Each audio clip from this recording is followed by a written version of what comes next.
iken biz kavuşmadık nasıl ikirken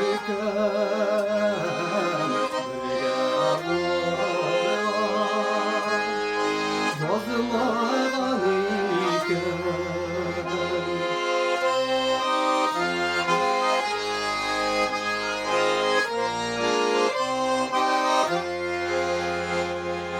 Gençlik ortak oldu, sığmadık güven.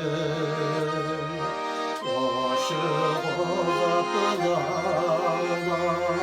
bulamadık güven. Biz kavuşmadık, lafı ikirken.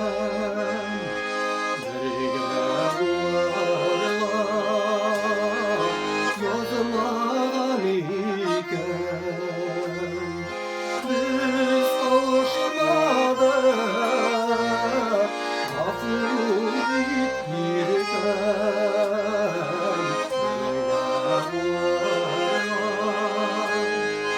yazmadan iken sinesiz yaşanmazdı Bigrekten bire bulasak da seni gül yürekten biz kavuşmadık lafı ikirken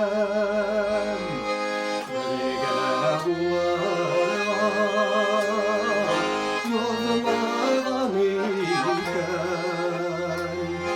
biz kavuşmadık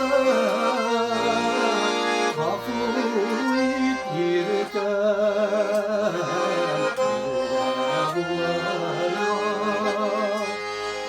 yazmadan iken